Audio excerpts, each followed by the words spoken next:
Hello, everyone. Finally, we have the honor and the pleasure to be receiving in our podcast here Helen Harris, a friend from long time and a partner in some journeys.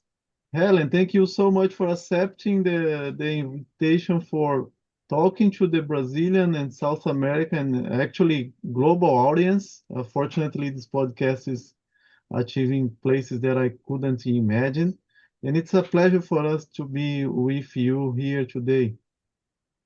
Well, thank you for inviting me. I certainly enjoy talking about hop all the time, and it has been a long time coming. We've been trying to do this for a little while, so I'm excited to talk with you today.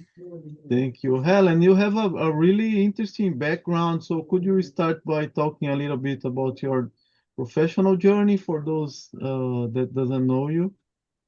Sure. I've been in oil and gas for a really, really long time.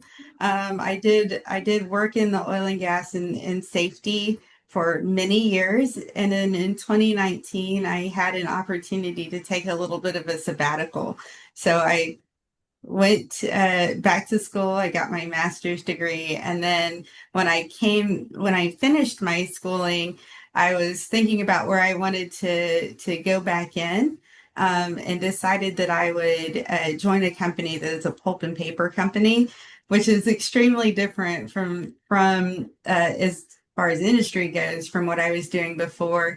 And now I work in the semiconductor industry, and in all of them I have had some role as a HOP implementation person, right? So in oil and gas, I was in health and safety leader. And when new things came in, new initiatives came in from corporate, it was part of my role to try to implement those for my business unit. And that's how I was introduced to HOP and to Todd Conklin. And I can say that as a safety professional, I was getting quite burned out with what safety was at that time in my life. I I got into safety because I wanted to be helpful to people. And I wanted to feel like I was doing my part in keeping people safe at work and helping them to go home to their families intact and maybe even better. And that's just not the experience that I was having in safety. So I feel like I was introduced to the principles of human and organizational performance at a really critical time in my life when I was thinking, man, maybe I got into the wrong profession. um, but with the introduction of those principles, the way that I managed safety and the way that I implemented things, the way that I thought about workers, and the way that I engaged with my work became much different and much more fulfilling. So I really have I embrace it, and then I encourage other people to do the same because I want to see them light up with the same passion, right? And to regain their passion for safety and safety management. Helen, when you was first exposed to the new view and the HOP, was it because of a company initiative? Was it a personal stuff? How was the first contact? Yeah, the first contact was with a company initiative. It was being rolled out, and every business unit had an HOP, had to designate an HOP advocate. And because of my role, they said, "Well, this is your job to implement new initiatives, so you're going to be our advocate." And I went to a 40-hour class that was taught on HOP. And I mean, I hate to say this, but to tell you the truth, I wasn't sold. I still was a very safety one mindset, and I didn't understand these tools that I was learning in the class. The tools made me feel like we were asking people to do one more thing. Um, and it wasn't connecting in my brain. So even though I did the class and I was like, oh, I just don't know how I'm going to do this, I went back to my boss and I told him, I don't know if I can do this. um, and he reached out and talked to the corporate folks, who you might know, Lisa Brooks. I think you might have talked with her before a few times. Yeah. Reached out to Lisa and said, Helen's really struggling with this. What can we do to help her, to really understand these principles? And she said, let me hook her up with somebody. Maybe she could do a little job shadowing. We're going to be doing some training here and there, and she can come along with us. And that's how I met Todd Conklin. And Hugo, I have to tell you, in the first half of the day, when he was teaching a principles class, it was my first interaction with Todd.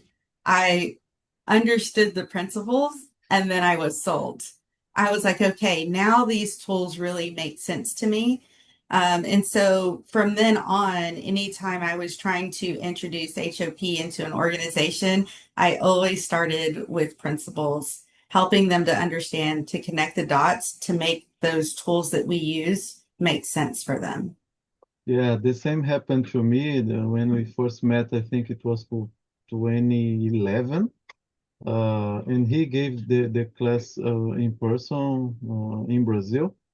So, but in my case, I was not comfortable with what we were doing. So I didn't know yet what was missing. And then he was clarifying this matter.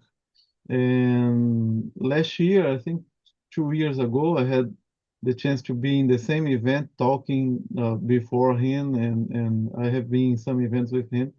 And then I was thinking how the road is crazy, you know. I was listening from him some years ago, and now I'm sharing the stage. I translated his book for Portuguese. We have some initiatives together.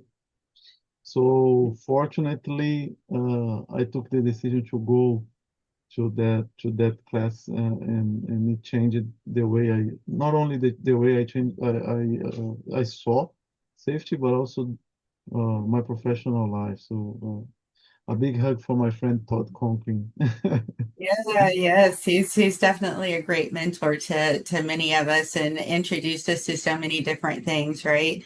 Um, uh, so if you met him in 2011, I met him in August of 2012, and it has been just an incredible journey to see how those ideas, so him introducing and really kind of building on the work of Sidney Decker, and people like, oh, there's so many I could get. I'm gonna go a little bit fangirl here, but I really love Eric Holnagel's work. And if Mhm. I'm being honest, I really have a difficult time reading it. But anytime, if you have an opportunity to watch any of his videos, he explains things so beautifully. Yeah. I love the idea, and I really am trying right now to incorporate into my work this idea of safetying, right? Safety is the way that we do our work, how it is that we're doing it, how we're building those things in for adaptive capacity, for transparency, for options and adaptability, and how all of those things come together to create safety. So you might think, oh, this checklist I'm doing is my safety activity, but that's really not it. It is the work that you're doing and how you do the work, how you build that ability to adapt and make transparent that creates safety in practice. And so it's interesting how this one little nugget and one person can introduce you to something that opens up a whole new world of thought and thought-provoking action and work. So Yeah, I I totally really, I agree. really love this journey. I interviewed Eric for my channel also, and it was a really amazing experience because he's so calm and at the same time confident. Sidney Decker is a friend, a partner. We share a lot of stuff together. So big help for the three big dogs in this field and many others. I don't want to be unfair with anybody. Yeah.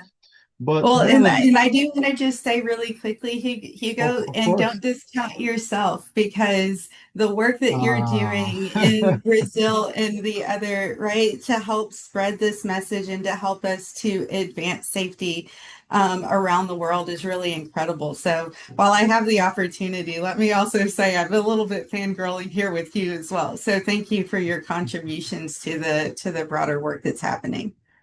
Thank you so much. That's big for me, Helen. Helen, you have hold some big roles in big companies throughout your career, and you have been responsible for HOP implementation not only local but also globally in some opportunities, right?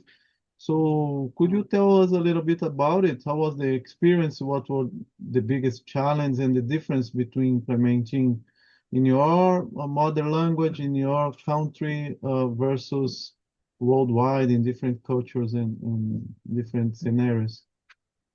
Great. So I think that the biggest thing that I learned is that I really in implementations around the globe, I have to really meet people where they are, and I have to understand a little bit about the culture of the country and of the organization.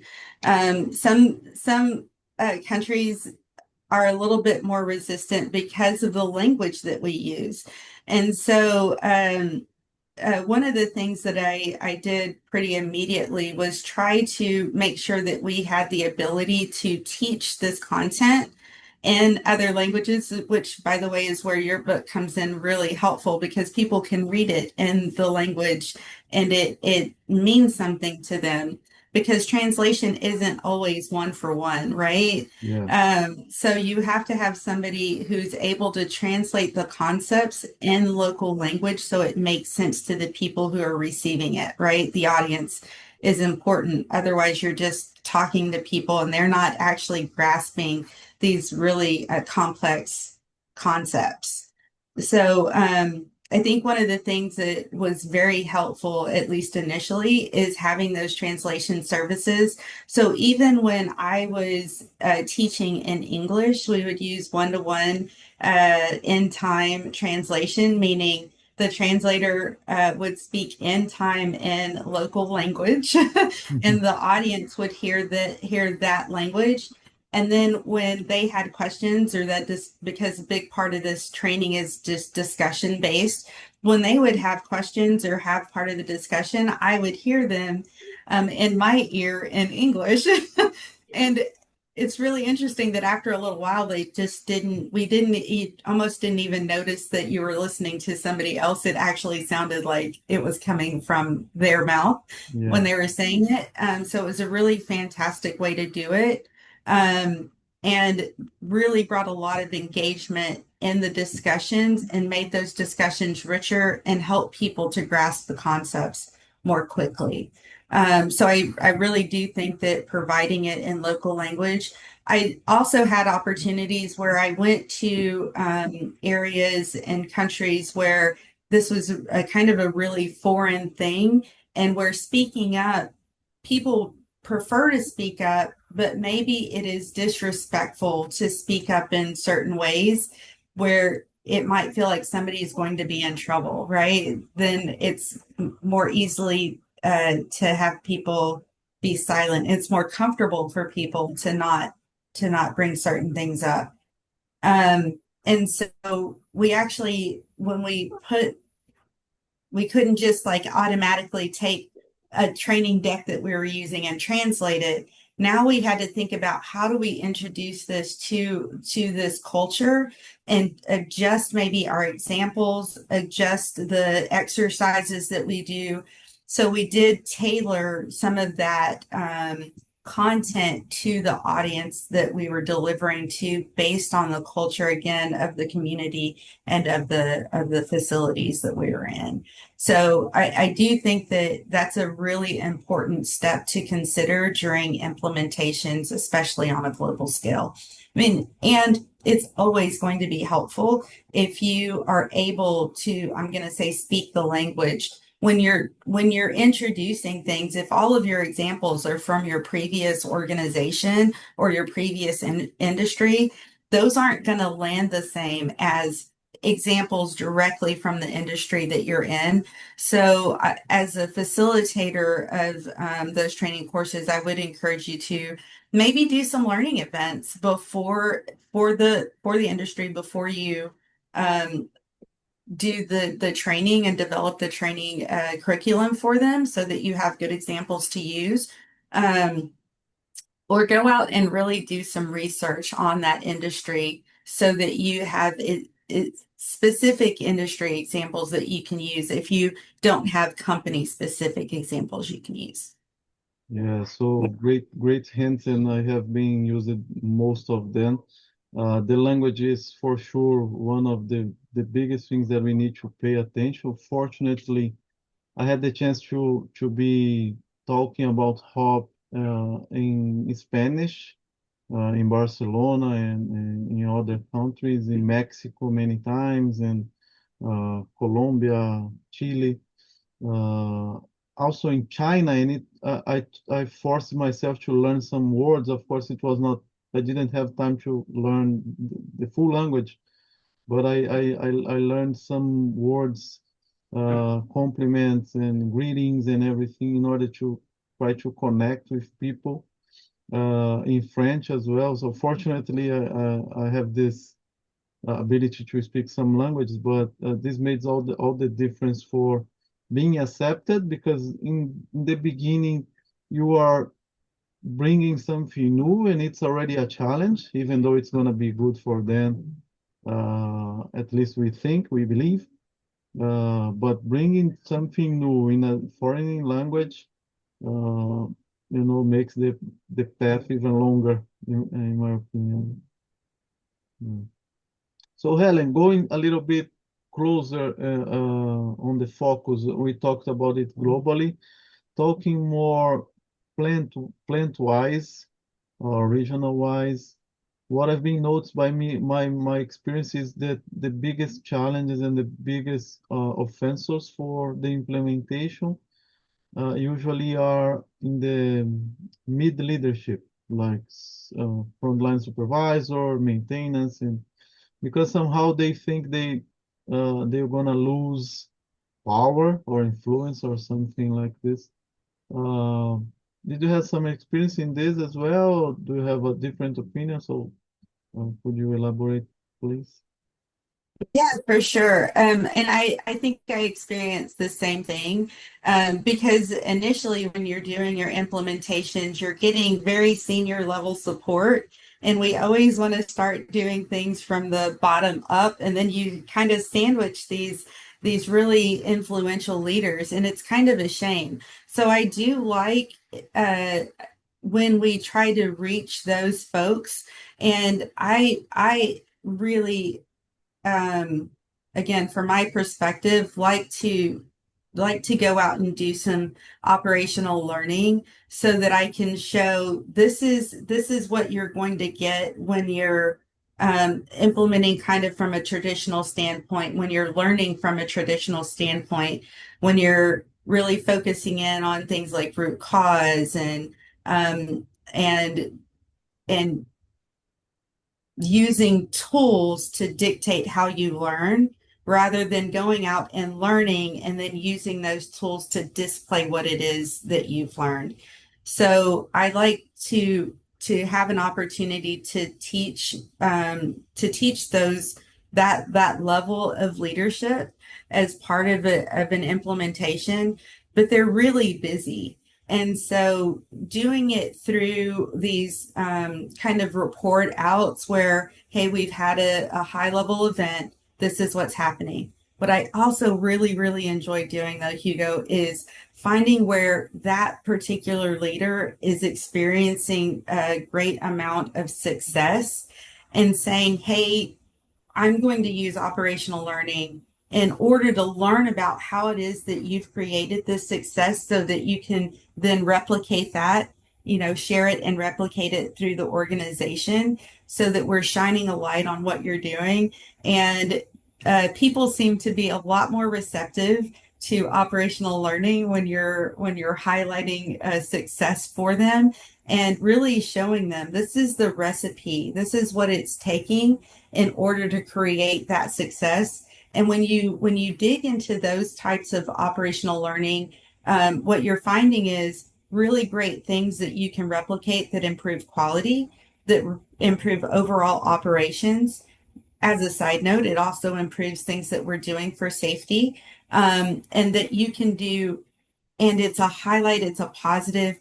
People are much more open to hearing about it then. And then maybe that sparks a little bit of curiosity within those leaders who say, wow, what did you do different? How did you do this? And then it gives you an opportunity to provide some coaching through a discussion to say, when you embrace these principles, the things that you can do with operational learning because you're embracing these principles is very helpful. And then you're studying success. You also have an opportunity to study failures when they occur.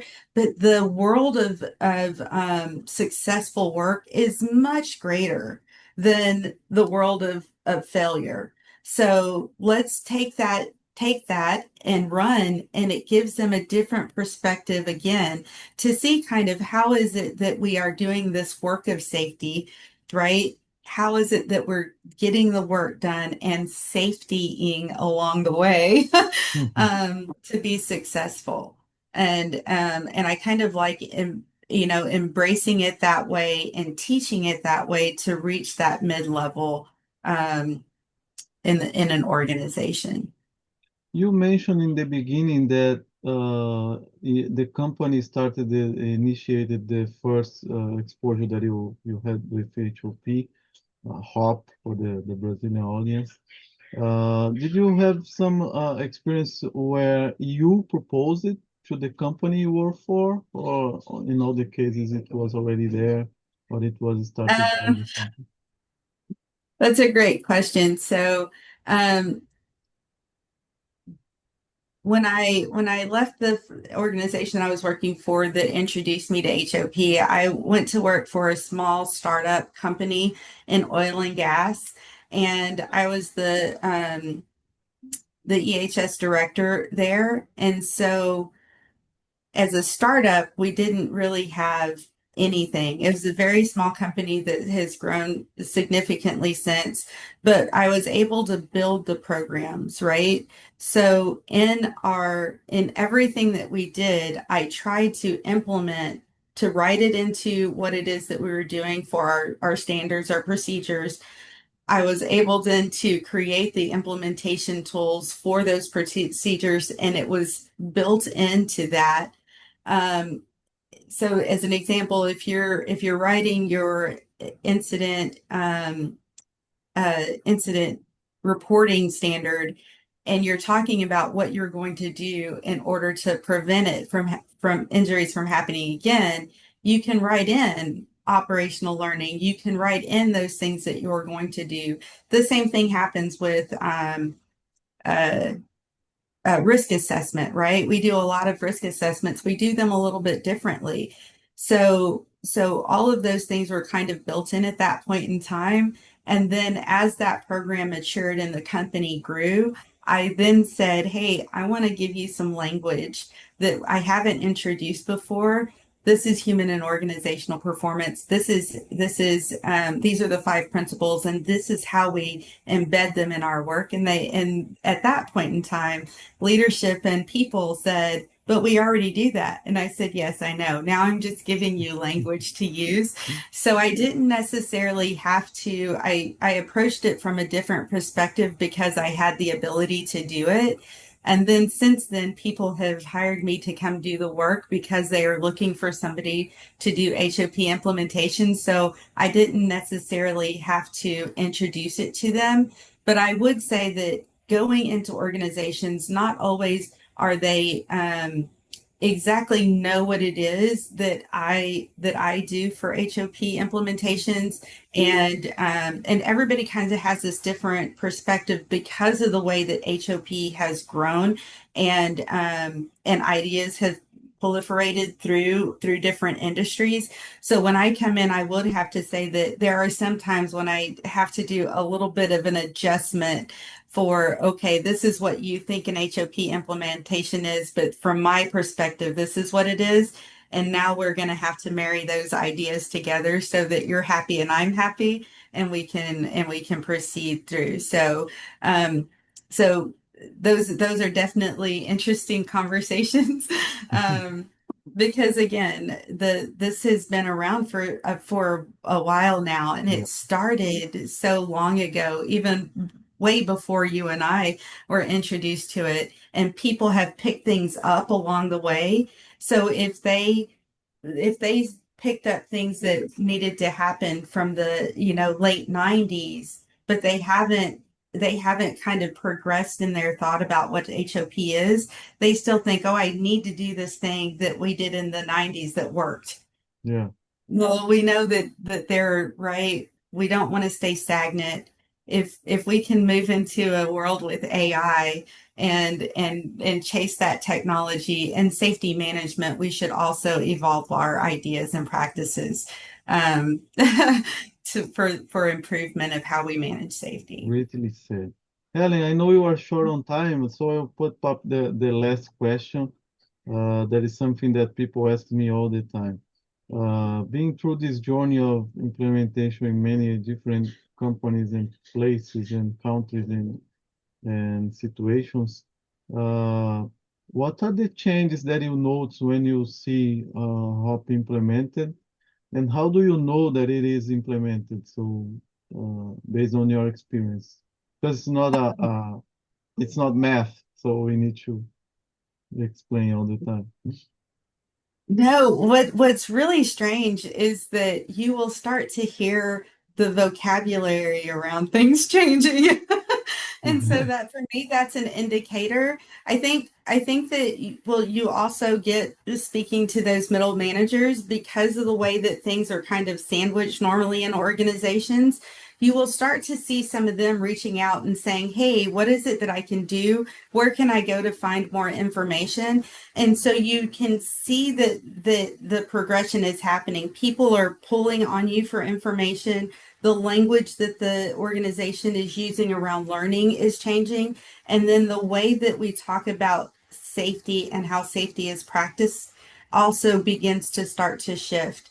Um, I really enjoy whenever I get to a point in an organization where they are bringing me things. I'm not always going and saying, "Hey, let's do an operational learning event. I heard you guys had something great happen over here," or "Oh, there's something that a near miss occurred, and let's dig into that." Also, the thing that see most often in as things start to mature in their implementation is um, there's this shift from, oh, there was a near miss and that was a bad thing, to, hey, we had a near miss, we have an opportunity here to get better. So I really am cluing into the language of the organization around things like failure and whether they're viewing it as a negative or a positive, and what it is that we're doing to encourage people to really actively give us differing opinions, right? Like if everybody's scared to talk and nobody wants to have a differing opinion, that's not a sign of a positive for me. When I can hear that, when I can hear that people are actively sharing, and readily sharing, those are always good signs for me. Yeah, that's something that I always tell people this. How do you know that HOP is implemented? So I tell them, you are gonna know. And they say, Yeah. how? You're gonna feel. You're gonna Yeah. listen. People starting talking not more about who made the mistake, talking about context, asking for more how than why, looking for new ways of measuring the performance of safety, trying to learning is introduced to the operations. You're gonna start listening, learning all the time, everywhere, and life changes. Just be aware, you're gonna know it.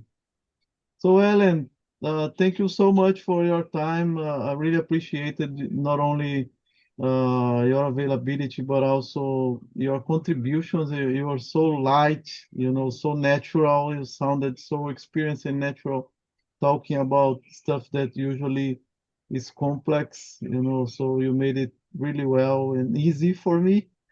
And thank you so much again. So, to finalize, I call this the marketing time, so you can talk about your what you are doing currently, where people can find you, anything that you want to bring to the audience, feel free. Well, currently I'm working with a company and doing lots of good work with the HOP and helping to really kind of try to shift culture. But I will say that I really enjoy talking. I call it talking shop, little s, big HOP.